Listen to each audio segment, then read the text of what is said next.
very well, and you've won $100,000. Remember when you rushed home from school to watch people win cars and cash on game shows, thinking it was all fair and square? Yeah, well, buckle up, because the 90s game show world was shadier than your uncle's poker night. From rigged shopping sprees to coached contestants, these shows had more tricks up their sleeves than a Vegas magician. Today we're exposing 13 game shows from the 90s that weren't exactly playing by the rules, and trust us, number 1 will make you question everything you thought you knew about television. Number 13, Supermarket Sweep. Welcome to Supermarket Sweep. Well, we are ready to play our game. Starting off our list at number 13, we have Supermarket Sweep, the show that made running through a grocery store look like an Olympic sport. The 1990s revival, hosted by David Ruprecht, ran from 1990 to 1995, and then again from 1999 to 2003. And millions of viewers tuned in to watch contestants sprint through aisles grabbing inflatable turkeys and giant hams. Here's the thing, nobody tells you. Those aisles weren't random. Producers strategically placed high-value items in specific locations, and certain contestants mysteriously seemed to know exactly where to find them. Former crew members later admitted that some teams received more helpful hints during the question rounds, essentially giving them better starting money and more time for the sweep. It wasn't technically illegal, but it sure wasn't fair. But wait, there's more. The products on those shelves, they weren't always what they seemed. Many items were empty boxes or cans filled with sand to make them lighter and easier to grab. Nothing says authentic shopping experience like tossing a can of beans that weighs about as much as a balloon. The show also controlled which items were worth the most points, and surprise, those items were conveniently placed where producers wanted the action to happen for better camera angles. The final nail in the credibility coffin, the big ticket items in the bonus round. That inflatable bonus product they had to find, its location was sometimes adjusted based on how much money the producers wanted to give away that week. Budget running low, well, good luck finding that giant cheese in the 30 seconds you have left. To be fair, Supermarket Sweep was entertainment first and competition second.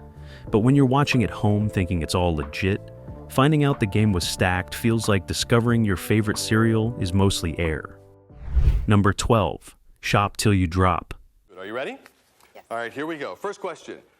Coming in at number 12, we have Shop Till You Drop, which ran from 1991 to 2005, and basically asked the question, what if we made people answer trivia while shopping for furniture? Hosted by Pat Finn for most of its run, this show seemed innocent enough. Answer questions, earn money, buy stuff from a fake showroom. Simple, right? Wrong. The rigging here was subtle but effective. Contestants were given different difficulty levels of questions based on how much the producers wanted them to win. A crew member who worked on the show in the late 90s revealed that producers would sometimes swap out harder questions for easier ones if a particularly likable team was struggling. Why? Because audiences wanted to see people win, and winners meant better ratings. It was all about keeping viewers entertained, not about fair play. Here's where it gets even shadier. The shopping portion of the game, where contestants had to guess prices of items in the showroom, those prices were completely made up. Unlike The Price is Right, where actual retail prices mattered, Shop Till You Drop just assigned random values to products. A lamp could be worth $500 one week and $200 the next, depending on what made for better television.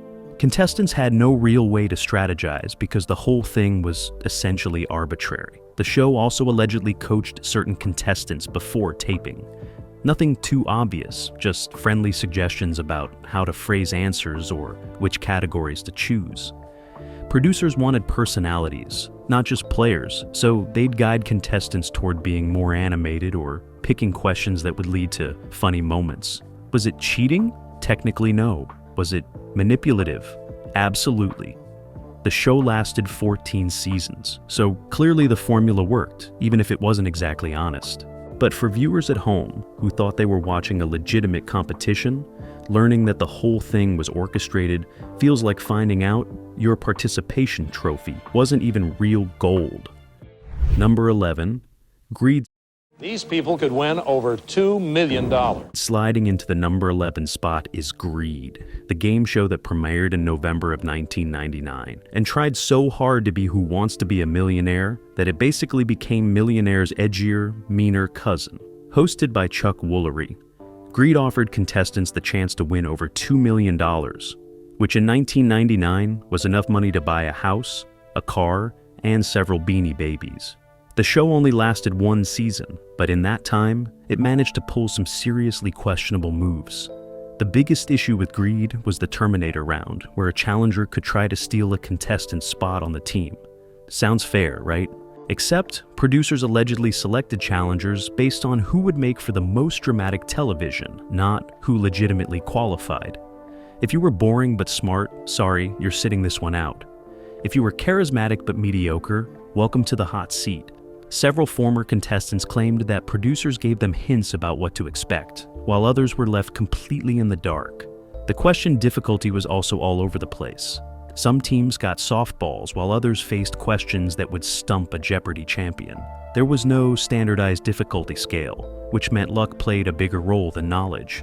One contestant from early 2000 later said in an interview that the show felt less like a competition and more like a reality show, where producers controlled the narrative. And speaking of narrative control, the editing was brutal. Greed would cut footage to make contestants look greedy or stupid, depending on what storyline producers wanted to sell. The final twist, and this is the kicker, nobody ever won the top prize, not once. The show ran for nearly 30 episodes, and not a single team walked away with the full jackpot. Coincidence? Maybe. Or maybe the questions were designed to be impossible once teams got too close to the big money. Chuck Woolery kept his cool throughout the whole run. But even he later admitted the show was more about drama than fairness. Greed got canceled in 2000, proving that sometimes karma is real, and rigged game shows don't always get renewed. Number 10, 21, 1990s Revival. Now, the object of 21 is to answer a series. At number 10, we have the revival of 21, which is ironic considering the original version from the 1950s was at the center of the biggest game show scandal in television history. You'd think NBC would have learned their lesson, but apparently not, because when they brought 21 back in 2000, hosted by Maury Povich, yes, that Maury, the shadiness returned with it. Now, this version didn't have the same blatant rigging as the original, where contestants were literally given answers beforehand. But what it did have was strategic question assignments and producers who weren't exactly subtle about favoring certain contestants. The show's format involved contestants answering questions in isolation booths, and the difficulty of those questions could vary wildly. Some contestants later reported that producers would ask them about their knowledge base before the show, and then surprise, questions in their wheelhouse would appear more frequently. The real problem was that 21 2000 felt like a relic trying to recreate past glory, without understanding why the original was problematic in the first place. Maury Povich hosted with all the gravitas of a man who usually dealt with paternity tests, not high-stakes trivia. The show tried to create drama by emphasizing the gambling aspect. Contestants could wager points, but it came off as forced. Behind the scenes, crew members later revealed that producers would sometimes retape segments if the outcome wasn't dramatic enough, which is basically admitting the show cared more about entertainment than integrity. Here's the kicker. The show only lasted one season before getting pulled. Why? Because audiences weren't buying it. The revival felt sterile, overproduced, and worst of all, untrustworthy. When your show's legacy is literally being the face of game show corruption, maybe bringing it back wasn't the smartest move. To be fair, Maury tried his best, but you can't polish a tainted brand. 21 remains a cautionary tale about how television networks will recycle anything for ratings, even shows with reputations more damaged than politicians after a scandal. Number 9, the dating game / the new dating game. The dating game! At number 9, we have the dating game and its 90s reboot, the new dating game. The original ran in the 60s and 70s, but the 90s version hosted by various personalities brought the format back from 1986 to 1999 in syndication. For those who don't remember, the show featured one contestant asking questions to 3 hidden suitors and then picking a date based solely on their answers. Sounds harmless, right? Well, not exactly. Here's what they didn't tell you. Those suitors weren't random. Producers handpicked contestants specifically to create drama or comedy. If they wanted a funny episode, they'd cast a comedian in the mix. If they wanted romance, they'd pick conventionally attractive people with chemistry. But the real manipulation came in the questions. Producers would coach the main contestant on what to ask, steering them towards specific suitors. Several former contestants revealed that producers would literally whisper suggestions right before taping, essentially rigging who would get chosen. The dates themselves, those exotic getaways they promised, yeah, not so exotic. Many winners reported that their prizes were discount trips to mediocre locations, and some dates never even happened because of scheduling conflicts that producers mysteriously didn't bother to resolve. One contestant from the mid-90s later said her prize was a trip to a hotel, an hour away from where she already lived. Real romantic stuff there. But the most problematic aspect was safety. The show didn't do background checks on contestants until the late 90s. And that's because of a horrifying incident involving a contestant named Cheryl Bradshaw, who unknowingly picked a serial killer named Rodney Alcala in 1978. While this happened before the 90s revival, the show still didn't implement strict screening until it became a legal liability. The new dating game tried to be edgier and more provocative, but instead it just became a breeding ground for manufactured moments and questionable vetting. The show finally ended in 1999, and honestly, good riddance. When your idea of entertainment is playing matchmaker without doing basic safety checks, maybe it's time to retire the format. Number 8. Debt. Yeah, I'm Survivor's Grammy-winning song from Rocky III. At number 8 is Debt, a show that premiered in 1996 and asked the question nobody wanted answered. What if we turned financial anxiety into a game show? Hosted by Wink Martindale, Debt tried to capitalize on the self-help and financial planning craze of the mid-90s by offering contestants a chance to eliminate their debt by answering trivia questions.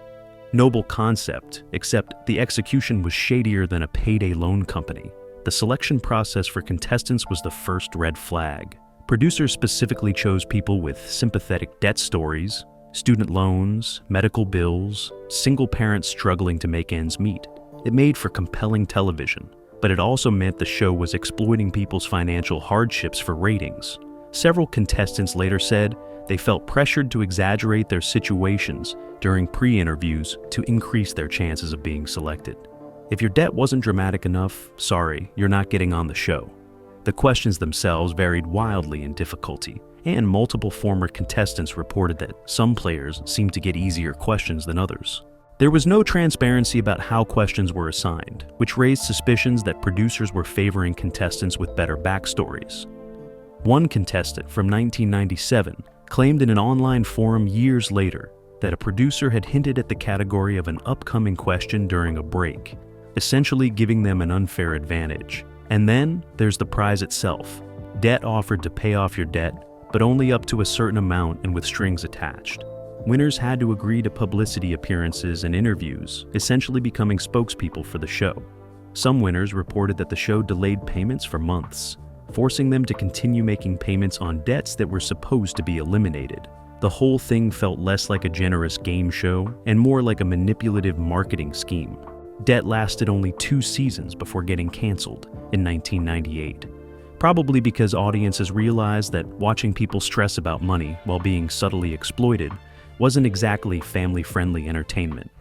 Number 7. Love Connection. At lucky number 7, we have Love Connection, the syndicated dating show that ran from 1983 to 1994 and was hosted by the legendary Chuck Woolery. Love Connection featured contestants who had already been on dates reporting back to Chuck and a studio audience about how things went. Sounds innocent enough, but the manipulation was real, folks. Those post-date interviews were heavily coached. Producers told contestants to exaggerate reactions, play up awkwardness, or emphasize romance depending on what kind of episode they wanted. Several former contestants admitted years later that producers encouraged them to be more critical or complimentary than they actually felt. If the date was boring, producers pushed contestants to find something dramatic to talk about. Real, authentic stuff. The voting system was equally shady. Studio audience members voted on whether couples should go on a second date, which the show would cover. But here's the thing, that audience was packed with show staff, friends of producers, and people given instructions on how to vote based on what made better television. It wasn't genuine public opinion. It was manufactured outcomes designed to create the illusion of audience participation. The dates themselves were often at mediocre restaurants or budget locations, despite the show making it seem like they were splurging. One participant from the early 90s revealed her fancy dinner date was actually at a chain restaurant with a promotional deal. Nothing says romance like unlimited breadsticks at a place that rhymes with Olive Harden. Chuck Woolery kept things entertaining with his charm and wit, but even he couldn't hide that love connection was more about creating drama than fostering genuine romance. The show's success relied on awkward moments and relationship failures, not actual connections. When it ended in 1994 after 11 seasons, it proved audiences loved watching dating disasters even if they were manufactured. Chuck did his job well, but the show was about as authentic as a $3 bill. Number 6. Studs. What? There's a new show on Fox outrageous enough to call it... Sliding into number 6 is Studs, the dating game show that ran from 1991 to 1993 and made the dating game look wholesome by comparison. Hosted by Mark DiCarlo, Studs featured 2 women going on dates with 3 men, then answering questions about their experiences. The show leaned heavily into innuendo and double entendres because apparently subtlety died somewhere in the late 80s. The rigging on Studs was blatant. Producers hand-selected contestants based on their willingness to play up sexual tension and make suggestive comments. Several former contestants revealed that during pre-show interviews, producers would ask them to be flirtier, raunchier, or more provocative. If you weren't comfortable being objectified on national television, well, Studs probably wasn't the show for you. And if you were too conservative, producers would pass you over for someone more willing to play along. The questions asked during the show were designed to elicit embarrassing or sexual responses. Producers would craft questions specifically to make contestants squirm or laugh awkwardly, and they'd coach participants beforehand on how to deliver their answers for maximum comedic effect. One contestant from 1992 later said that a producer told her to play dumb and giggly even though she had a college degree, because apparently intelligence wasn't sexy enough for Studs. The prize for winning, a second date and some cash, was often a disappointment. Multiple winners reported that the promised second dates never happened, or were so awkward that they regretted going on the show in the first place. The cash prizes were minimal, barely enough to cover gas money, let alone compensate for the humiliation of being reduced to a punchline on national television. Studs represented everything problematic about 90s dating shows: objectification, manipulation, and a complete disregard for genuine human connection. The show tried to be edgy and adult, but it came off as desperate and sleazy. When it got canceled in 1993 after just 2 seasons, nobody mourned its loss. Well, except maybe the producers who were probably already brainstorming the next exploitative dating show concept. Mark DiCarlo went on to host other shows, but Studs remains a stain on his otherwise decent career. Sometimes rigging a show isn't just about unfair questions. It's about rigging the entire premise to exploit people for cheap laughs. Number 5. The Big Date. Does that scare you at all, Ray? No, not at all. At number 5, we have The Big Date, a dating show that ran from 1996 to 1999 and tried to out-cringe every other dating show on the air. Hosted by comedian Mark Wahlberg, not the actor, this show featured couples going on elaborate first dates while the studio audience watched and commented. The concept was already invasive, but the behind-the-scenes manipulation made it even worse. Producers controlled almost every aspect of the dates. They'd script romantic moments, tell contestants when to hold hands or kiss, and even fed them lines during the actual date. Several contestants later revealed that producers would stop filming mid-date to give directions, essentially turning what should have been a genuine first date into a poorly acted romance scene. One couple from 1997 said their supposedly spontaneous beach walk was actually the 4th take because producers wanted better lighting. The studio audience reactions were also manufactured. Audience members were instructed to cheer, laugh, or groan at specific moments, creating the illusion that they were genuinely invested in these strangers' love lives. In reality, many audience members were just extras hired to fill seats and follow cues from producers. The whole thing was more choreographed than a Broadway musical, except with worse acting and zero artistic merit. The biggest scam was the prize. Winners received a second date, which sounds nice until you realize that second date was also filmed, also manipulated, and also designed for maximum awkwardness.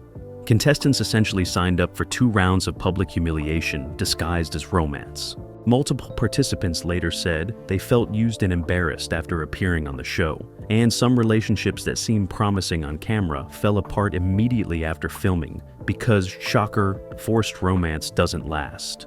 The big date lasted 3 seasons before mercifully getting canceled. It's remembered today as a cautionary tale about what happens when you prioritize spectacle over authenticity. Mark Wahlberg. The host moved on to bigger and better things, including hosting other game shows and reality competitions. But the big date remains a low point in 90s dating show history, when your entire show is built on manipulating vulnerable people looking for love. Maybe it's time to ask if entertainment has gone too far.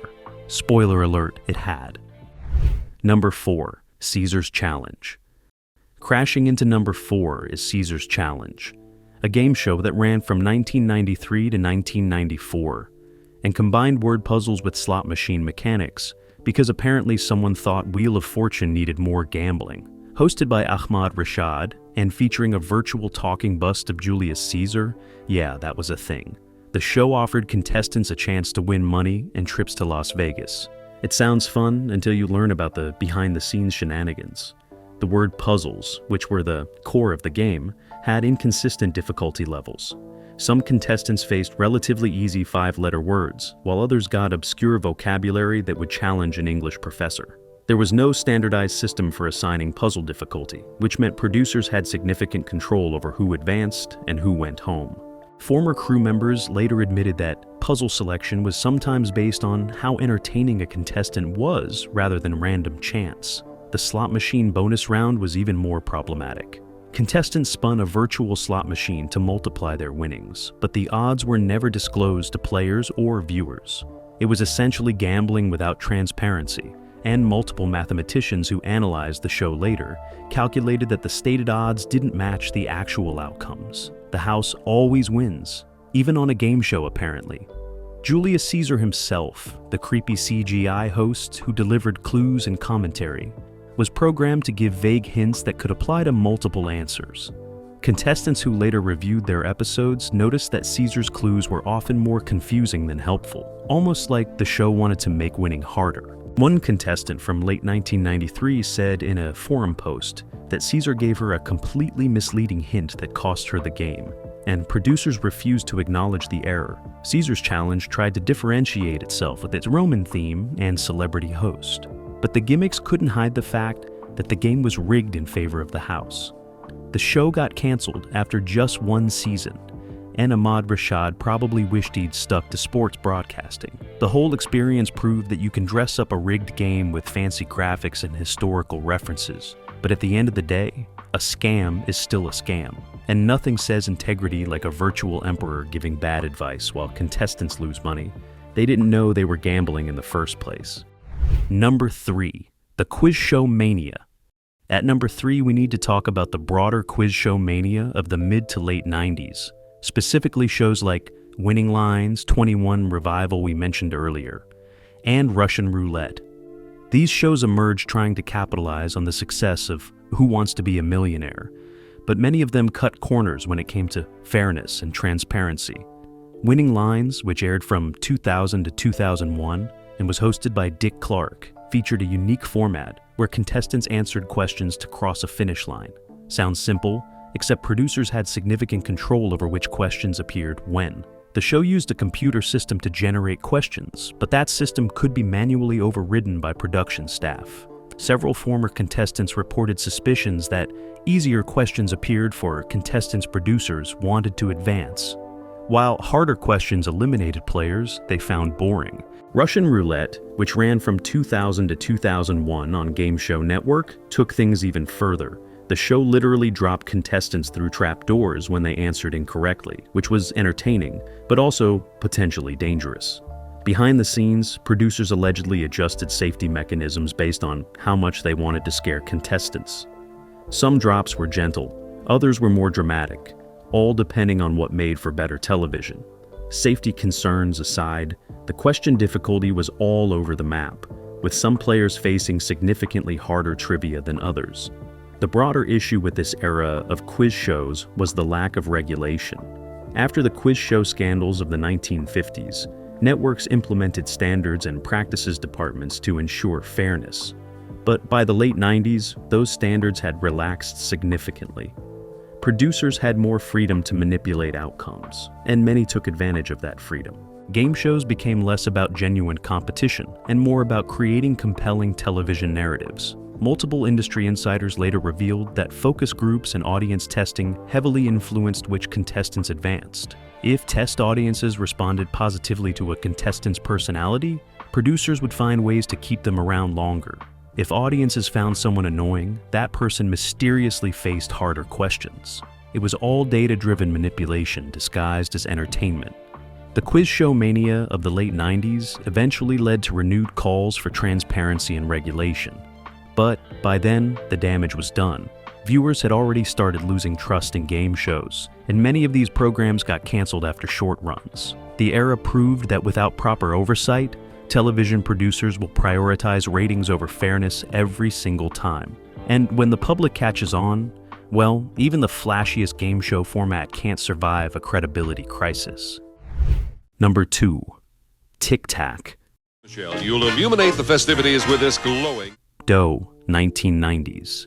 Version coming in at number 2 is the 1990s version of Tic Tac Dough, which ran in syndication from 1990 to 1991.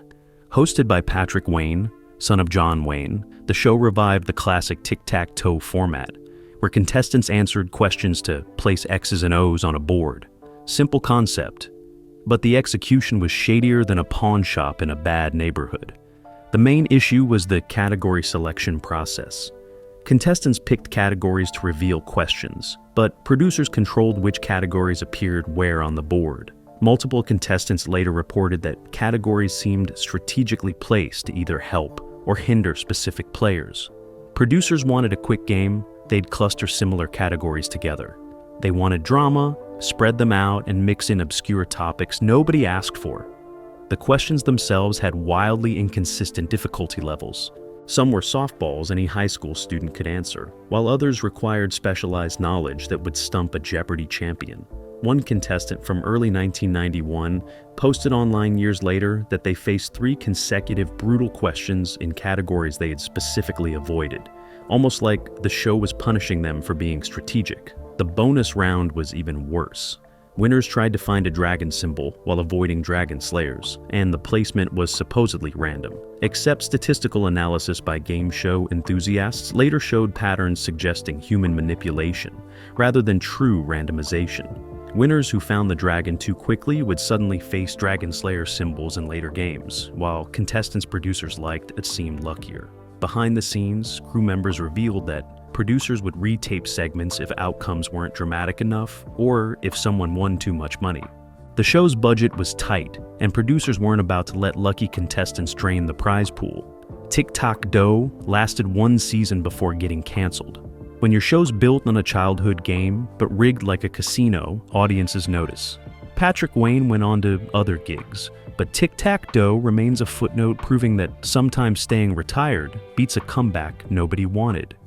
Number 1, 21, The Continued Scandals. You, Keith. I'm sorry, John. And finally, claiming our number 1 spot is 21, specifically the original 1950s version, and how its legacy continued to haunt game shows through the 90s. You might be wondering why we're putting a 50s show at number 1 on a 90s list, but here's the thing. 21's rigging scandal was so massive that it shaped every game show that came after it, including all the shady 90s programs we've been discussing. For those unfamiliar, the original 21 aired from 1956 to 1958 and became the epicenter of the quiz show scandals. Producers gave contestant Herb Stempel answers in advance, then rigged the show so that more charismatic contestant Charles Van Doren could beat him.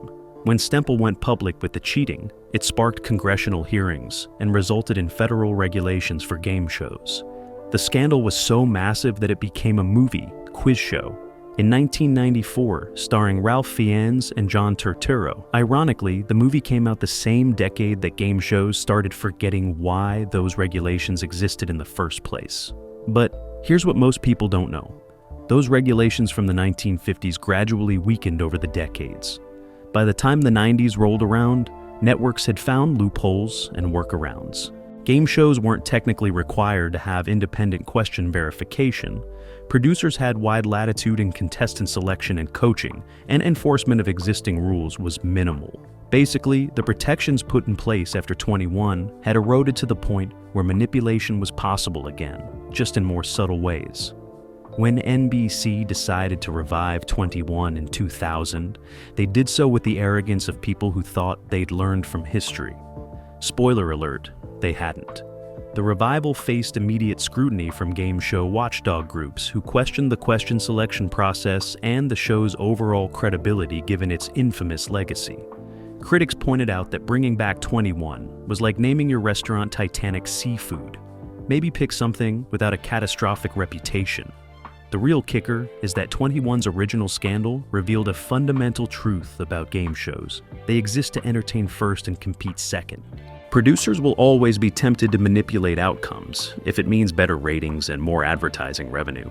The 90s saw this temptation play out across dozens of shows, from dating games to quiz programs to physical competitions. Multiple game show producers from the 90s later admitted they pushed boundaries because they assumed audiences wouldn't notice or care.